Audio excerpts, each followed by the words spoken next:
Ayun na nga, bumalik ulit ako dito sa Double Dragon sa may Pasay para sa voters registration. Kasi kahapon nung pumunta ako, pinabalik lang ako kasi kahapon pala, holiday, hindi ko alam na nag-declare pala si PBBM na holiday. Kaya ngayon, inagahan ko ng punta ko kasi napansin ko, marami rin na kumukuha, haba ng pila.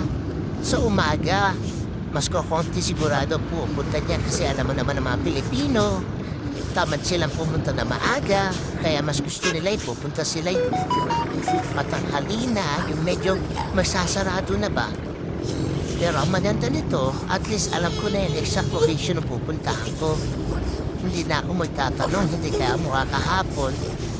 Halos lahat na madaanan ko mga security. Tanong ako ng tanong kung saan yung lugar. Kasi nga hindi ko pa alam.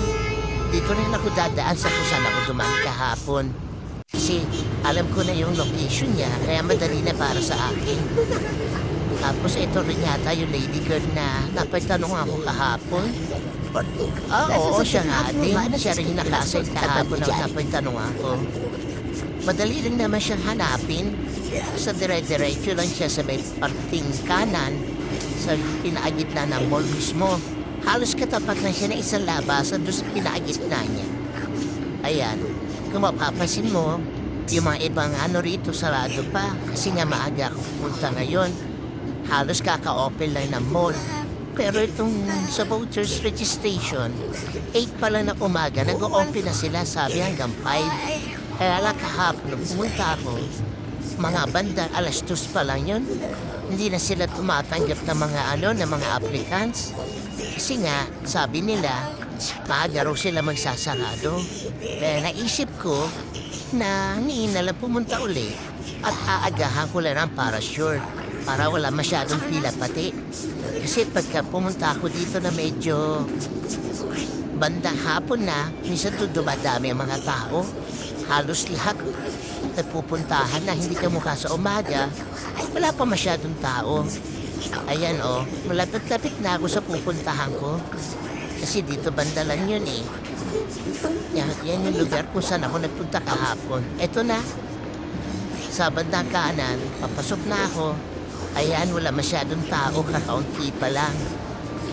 Kaya dito, makikita niyo yung rito, yung nakalagay, voters registration. Ayan, magtatanong tayo dito kung ano pa yung mga requirements na dapat mo i-present.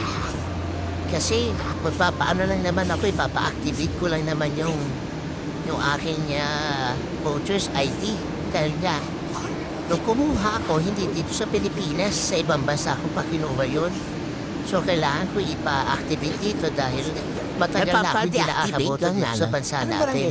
Ito si kuya ko, ano naman siya, masikaso naman. Lahat na mga tanong ko, sinasagot talaga niya. Tapos binigyan niya na ako ng form. Sabi niya sa akin, pilapan ko muna at ibalik sa kanya pagkatapos. Tapos kailangan din niya para ng na yung ID niyo ipapaserox. Isa rin niya pala yung sa hinihingi nila.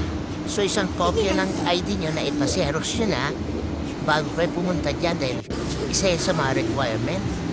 Pero kung hindi naman kayo napagpaserox, meron naman malapit lang dyan. Di na rin ako nagpaserox kaya lang medyo mahal. Ang isa Xerox nasa 20 pesos na rin. Kung tutuusin, mura lang yun kapag magpapaserox ka sa labas. Siyempre, palipasan, nasa mall ka, kaya medyo mas mahal. Ayan, kung mapapansin nyo, wala masyadong tao. Ito nga yung yung voter registration na kung saan kung gusto nyo magparehistro. Ito nga pala yung labas ng Double Dragon. Papauwi na ako niya, kaya kinunan ko yung pinaka-front niya. Yung diretso niya mismo yun na. At dito na rin ako nag-abang na masasakyan kung pauwi.